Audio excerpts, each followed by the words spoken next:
Welcome to video series on structural analysis using Kani's method. In this video, you will learn how to analyze a continuous beam with hinge support using Kani's method. This video is in continuation with my previous video on Kani's method, in which we have already discussed the procedure of solving continuous beam with fixed support. So I suggest you to first watch my previous video on Kani's method to understand this video in better way. So let us start. In previous video, we have analyzed one continuous beam ABCD with support A and D as fixed support. Now we are going to solve similar beam. Only difference is instead of fixed support at D, there is hinge support at or simple support at D. So let us see where are the changes if there is simple support at the end. So this is a 3-span continuous beam subjected to 2-point loads and one uniformly distributed load. So first step is always to calculate the fixed end moment. So for calculating fixed end moment, we have standard formula. Using that, we can calculate the fixed end moment. To calculate fixed end moment, we consider each span, that is span AB, BC and CD separately. We consider it as a fixed beam and we calculate the fixed end moment. So first consider span AB. Calculate fixed end moment. This is eccentric load. So it is standard formula minus WAB square by L square. So we get minus 17.58 kilonewton meter. We have already calculated this fixed end moment in previous problem.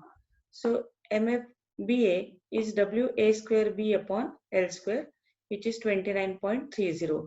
Similarly, we will calculate fixed end moments for span BC. It is subjected to uniformly distributed load of 80 kilonewton per meter. So fixed end moments are minus WL square by 12 and plus WL square by 12. So we get this fixed end moment for central span BC. Then we will calculate fixed end moment for span CD. So this is central point load and its fixed end moment is given by minus WL by 8. So using this formula, we can calculate the fixed end moment for CD minus 37.50 and plus 37.50. Once we calculate the fixed end moment, next step is to calculate the rotation factor. So to calculate the rotation factor, we know that rotation factor is minus half time distribution factor in moment distribution method. So this is calculated like this, minus half into K upon summation K, where K is relative stiffness. So this we solve in tabular form. And we have already seen that sum of rotation factor at any joint is minus 0.5. To calculate the rotation factor, we will prepare one table.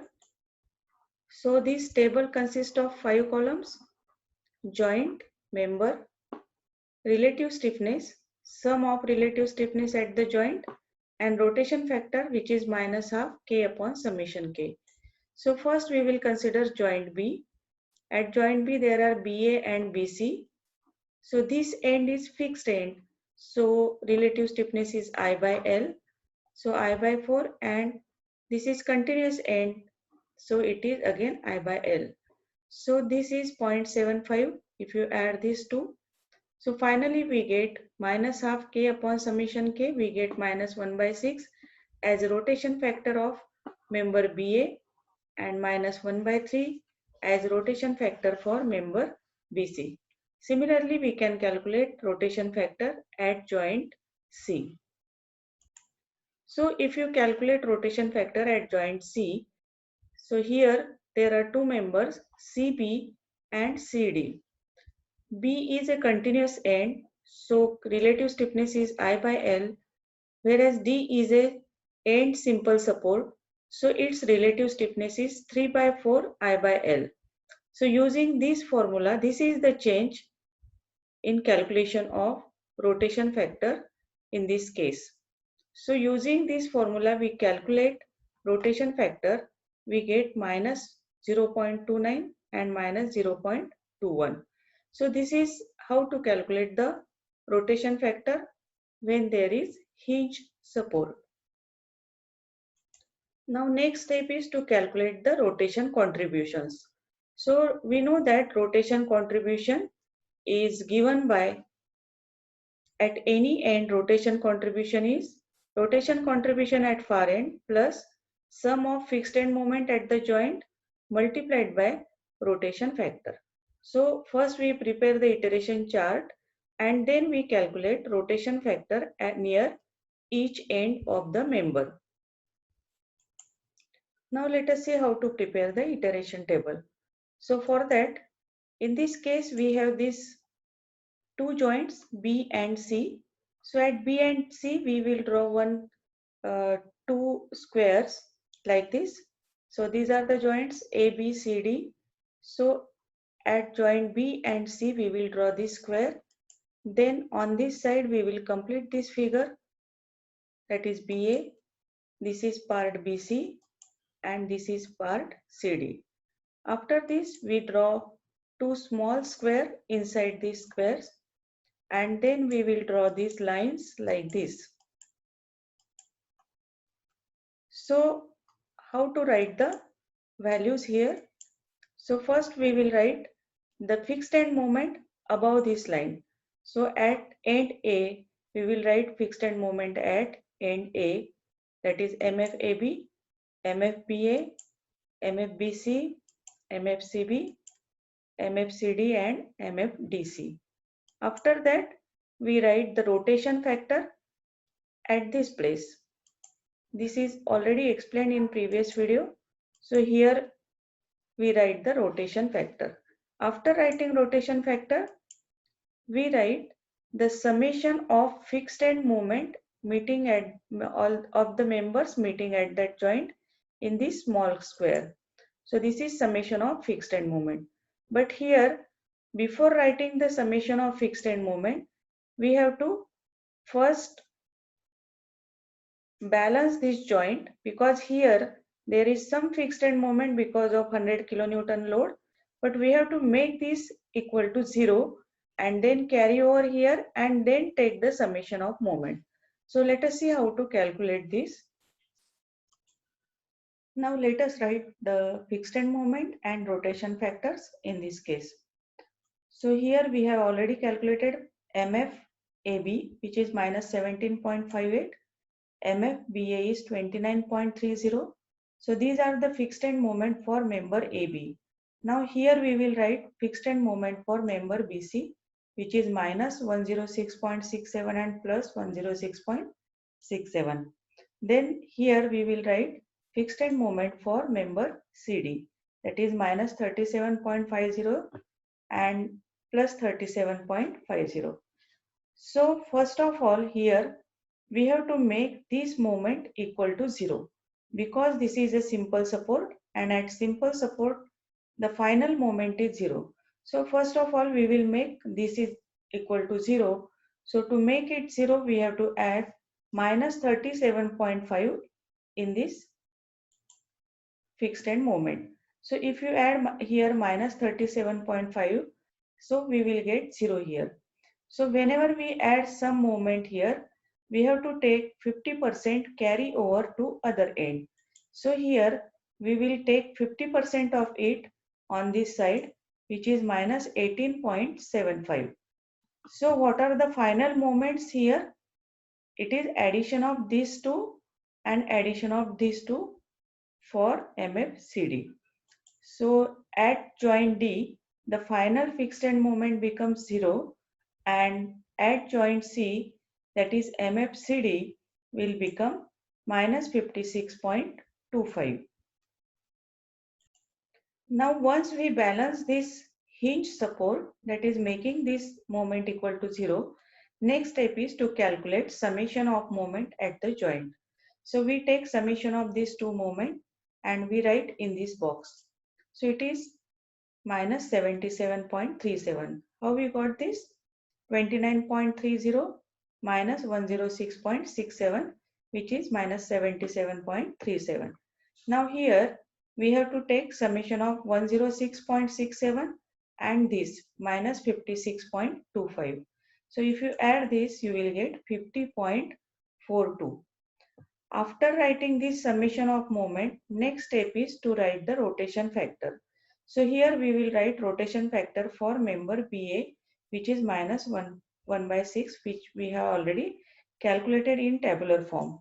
So this is minus 1 by 3 for member BC. Then at joint C, we have calculated rotation factor, which is equal to minus 0.29 and minus 0.21.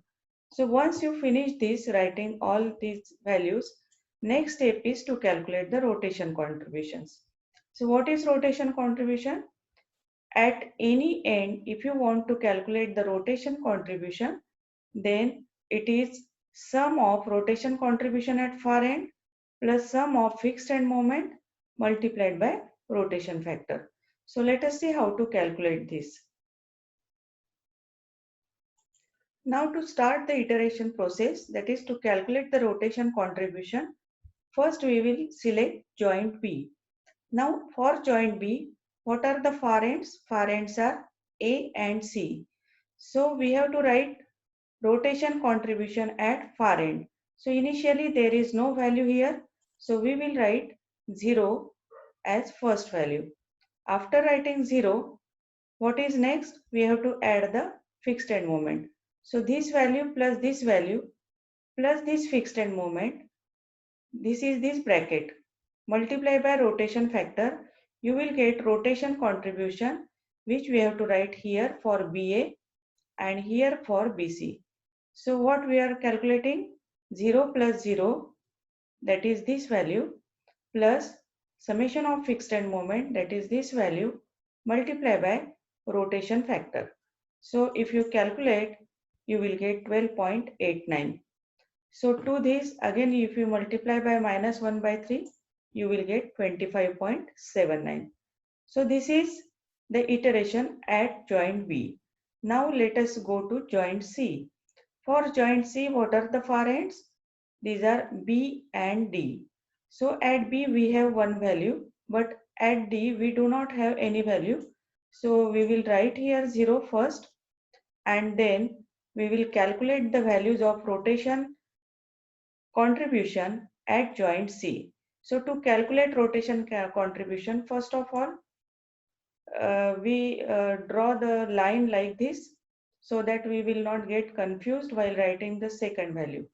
So here, how we calculate the value? It is 25.79 plus 0. This is the far end values plus summation of fixed end moment, which is 50.42. To this, you have to multiply by 0.29 right here, multiply by 0.21 right here.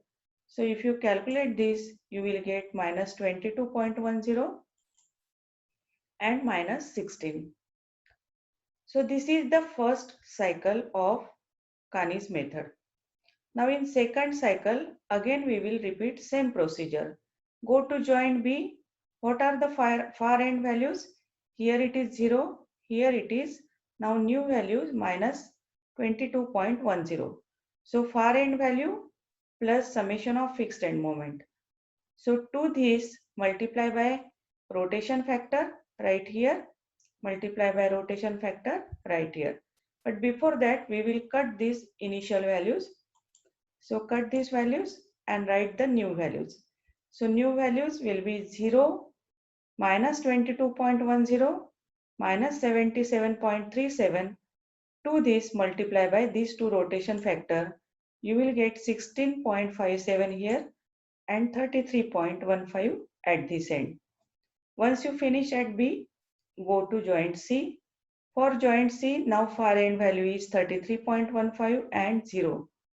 Add 50.4 to this and then multiply by 0.29 and 0.21. So here first we will cut these two values and we will write the fresh value. For writing the fresh value, we will add 33.15 plus 0 plus 50.42 to this multiply by minus 0.29 we get minus 24.23, and multiply by 0.21, we will get minus 17.55. So this completes the second cycle. Now again we will do same thing at joint B, cut the initial values and write the new values. Again go to joint C, cut the old values. Now far end values are 33.87 plus 0 plus 50.42. To this multiply by 0.29 right here, multiply by 0.21 right here. So this is third cycle. In next cycle again go to joint B. Now what are the values we have at far end? 0 and minus 24.44. So add this 0 minus 24.44 minus 77.37 to this multiply by the rotation factor. You will get these new values. Again go to joint C, cut the old values, and now far end values are 33.94 and 0. So this plus this plus this multiply by the rotation factor, you will get new values. So this completes next cycle. Now again go to joint B. So cut the initial values and calculate the new values. So if you calculate now new values, you will get same values. Once you get same values, you stop the iteration process. So these are the final rotation contribution from which we are going to calculate the final end moment. Now let us see how to calculate the final end moments. So to calculate the final end moment, we have this formula, that is final moment at any end is equal to 2 times rotation contribution at near end plus rotation contribution at far end plus displacement contribution plus fixed end moment. But in our case, there is no sinking of support, so there will not be any displacement contribution. So final end moment will be 2 times rotation contribution at near end plus rotation contribution at far end plus fixed end moment. So let us see how to calculate this. Now final moment at A, which is called as MAB, is 2 times rotation contribution at near end, means 2 times 0, plus rotation contribution at far end, means 16.97, plus fixed end moment, means minus 17.58. Whatever you get is the final moment MAB. So final moment MAB is 2 times 0 plus 16.97 minus 17.58. Similarly, MBA, final value of MBA is 2 times 16.97 plus 0 plus 29.30 is the final value. Now similarly for BC member B is near end, C is far end. So 2 times 33.94 minus 24.46 minus 106.67 will be final value MBC. Similarly, MCB will be 2 times minus 24.46 plus 33.94 plus 106.67. So this is how we calculate at all the ends. So final end value we calculate like this. Please remember that in this case, at this end, since we have already balanced this joint, we don't have to calculate anything at joint D. That means we don't have to calculate MDC. So if you calculate like this, what you will get? You will get final values are like this. Minus 0.61, 63.24, then minus 63.24. Remember that this value and this value must be equal but having opposite sign. So this is 91.69 minus 91.69 and 0. How we got this minus 0.61? It is 2 times 0 plus 16.97 minus 17.58. So it is minus 0.61. How we got this 63.24? It is 2 times 16.97 plus 0 plus 29.30. We get this. So these are nothing but the final end moment MAB, MBA, MBC, MCB, MCD and MDC. We can calculate these moments, final moments in tabular form also. So let us see how to calculate in tabular form. So once we calculate the rotation contribution at all the ends, we write here 2 times rotation contribution at near end and then rotation contribution at far end, then fixed end moment. Add this vertically, you will get final moment. So for MAB, 2 times rotation contribution at near end plus rotation contribution at far end means at B, and to this add fixed end moment MFAB, you will get final moment at joint A, that is MAB. Similarly, you calculate all these values. Remember that in this column, you don't have to write anything if there is hinge support. There is another way to calculate final end moment. So for this, we can directly write down this formula. MAB is equal to 2 times rotation contribution at near end plus rotation contribution at far end plus fixed end moment. So what we get, MAB is equal to 2 into 0 plus at far end 16.97 plus fixed end moment minus 17.58 is equal to minus 0.61. So you can either calculate like this in tabular form or you can write in the form of equation. Whatever you like, you can calculate. Now once you calculate final end moment, next step is to draw the bending moment diagram. So for this case, if you plot all the ordinate, that is 0.61, 63.25, 91.69. So first of all, draw the ordinates. Draw first horizontal line, then ordinate 0.61, 63.25, 91.69, and here since it is a hinge support, bending moment is 0. Then join this, and over this overlap superimpose the bending moment diagram due to load. So this is a eccentric load for which bending moment is WAB by L. This is UDL for which this ordinate is WL square by 8. This is central point load. So this ordinate is WL by 4. So if you overlap this, you will get bending moment diagram. This yellow portion is negative bending moment diagram and this portion is positive bending moment diagram. So this is how we can solve the beam, continuous beam with hinge support. In next video, we will solve one continuous beam with overhang and also a simple frame and symmetrical frame which are without sway. If you find this video useful, please like and share this video. Thank you for watching this video.